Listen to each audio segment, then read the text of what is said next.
Reporters are all over this story, of course, covering every angle. Ministers holding a media briefing earlier today.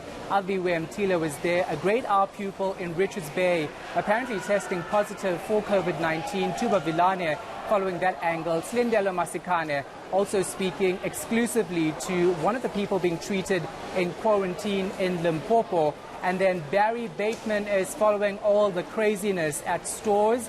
People are panic buying. Let's get all of our reporters up. Celine, let's start with you. You have this exclusive interview with someone who's currently under quarantine in Polokwane. What do they say?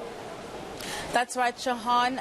Over the past couple of weeks, in fact, I have been in contact with this particular South African. As you would remember, that a repatriation mission took place last week where we saw the plane landing at Polokwane International Airport. Originally, we were looking at around 122 South Africans that were meant to come back on home soil as they were feeling a bit anxious, having been trapped essentially in the epicenter of where it all began in Wuhan, China. And so this weekend, what we saw was 114 South Africans rather coming through, as 4 had already started displaying symptoms once the plane had landed in Wuhan, China, and they were screened before coming back. Now, since then, we saw the visuals of them landing at the airport, making their way to now what's a military site at the Ranch Resort in Polokwane.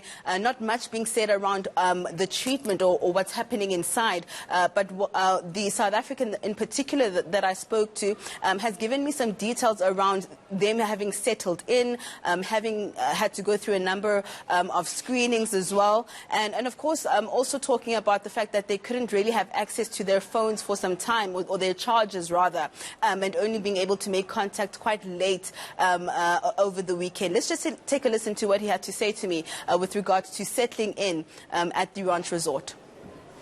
We had a challenge of financing the chargers because the military is only now, we are receiving word now that the military is only bringing back our bags now. I think they want to spray them with disinfectants and what. So it is only now that they are writing a message to say, listen, the bags have arrived. So we have settled. All right, Albiwe, of course, several ministers briefing the media about the plan of action in their departments. What's coming out of that media briefing? It was a lengthy media briefing with many ministers basically plugging in from the National Command Council. What really came out of there is that we should brace ourselves for the increasing number of COVID-19 cases. At the moment, as it stands, we have got 62, but the health minister highlighted there that there are 4 cases that are being looked into currently, and those come with what's now called the transmission, local transmission from one person to another locally. What really broke my heart there was a suspected case around a 3-year-old child there. But also in the taxi industry, Minister Fikile Mbalulu highlighting that there will be screenings, random screenings at various taxi ranks across the country. But basically, Health Minister Zweli Mkhize was basically alerting us just we should prepare ourselves for combat, and soldiers be soldiers basically ready to fight. We can't also rule out the possibility of a state of emergency. You'd understand now that we are at a national disaster stage, but a possible lockdown of a national of the country as a whole can be expected if the situation worsens.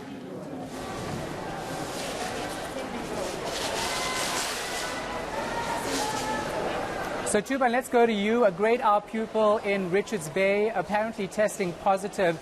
Tell us what's happening at the school there. Yes, thank you so much, Shahan. When we arrived here, maybe like 45 minutes ago, there was a panic. Parents came here to fetch their kids after they got an SMS from the school informing them that they must come and fetch their school. Since there was a learner that allegedly tested positive, we understand that the learner was sent to a private doctor who then sent the swabs to Lancet, which is a private laboratory, and then for now the swabs have been sent to the NICD, and we're waiting for the final confirmation. But according to all these private institution that the learner went to, they've confirmed that the learner tested positive. When the teachers, when parents came here, there was a meeting that was hosted by both the Department of Education and the Department of Health, where they were briefing teachers about what is going to happen. We then able to speak to the MEC, who told us that after he was told about the incident at the school, he then instructed the school to shut down until the 14th of April. So for now, the school is closed, but I understand that the meeting, the staff meeting where teachers are still meeting on the school behind me, that is what is currently happening for now, Shahan. Yeah, so let's go now to Barry Bateman's. Barry, government, of course, saying that people should not panic buy, but I was in the stores earlier. I saw something totally opposite to that, and I believe you're seeing the same. Exactly the same, Shahan. People are doing exactly what government asked the public not to do, and it's this issue of panic buying. We've seen it across the world for several weeks now, and now it has come to our shores. People lining up in queues. We've been here 3 hours already, and the people coming through this front door just hasn't stopped. It's been endless. Fortunately, I suppose Macro here taking it upon themselves to ensure that, of course, hygiene is maintained. There are hand sanitizers that are being dispensed into people's hands as they enter the shop. Their hand sanitizers are around the shop, but people coming in great numbers and waiting for several hours to come and stock up the shelves. So, Sili, I want to come back to you with this exclusive interview. Are the people in quarantine in Limpopo actually feeling that the proper measures are in place there, and how do they feel? Are they comfortable or not?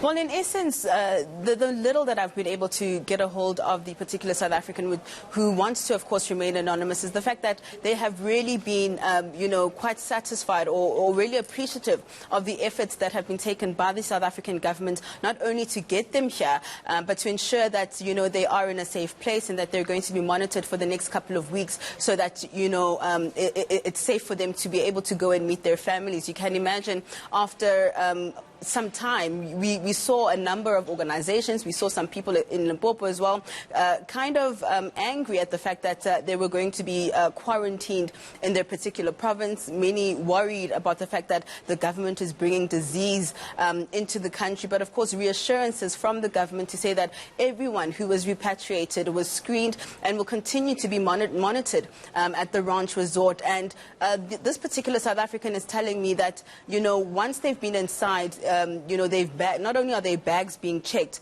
but they're constantly being monitored. They have very little contact with the outside world, but they are definitely comfortable, in essence, with where they've been placed. They are, of course, looking forward or anxious to get back to their families, but of course they understand the measures that are in place in order to ensure that they are not the ones that continue the spread, Shahan. And Aviwe, the Minister of Health making a very important announcement regarding the spread of COVID-19 in South Africa. And basically, if that continues the way it is, that we could see a national emergency being declared. Explain that further for us. Well, at this current moment, Shahan, you'd understand that we are at a national disaster, what we heard from President Cyril Ramaphosa at this current moment. But if the situation was to escalate any further, we would, in fact, have to go into a state of emergency and, in fact, have a national lockdown following the routes of the likes of Italy. You'd understand that better. But in such cases, you'd see that Finance Minister Tito Mboweni needs to garner money to avoid such instances. So he told us there, Finance Minister, that we basically have two pockets where we could source money from at this moment. The first is the National Disaster Fund, but he didn't specify or allocate how much they'd be taking or how much would come from that. The second pocket is from the budget that we heard just last February. He did say that we would have to tweak our budget, Shahan, but what he was really enforcing is that the country can't come to a grinding halt because of COVID-19. In fact, he did say that we have to keep the economy going and essentially find ways to get out of having a situation where we have a prolonged recession. Yeah, and then Tuba, one last question to you. Of course, this is no doubt going to cause concern for pupils and parents at this school. What's the feeling on the ground in terms of the safety and tests that need to be done at this school? Yes, Shahan, you will know that we've been reporting about incidents in Pietermaritzburg, in Durban, and other areas in the country. So it is the first time where there are reports of this nature in this area. Obviously, parents are really they are panicking. As I said earlier on, when they came in here to fetch their children, they were panicking. Some had to leave their place of work to come and fetch their children.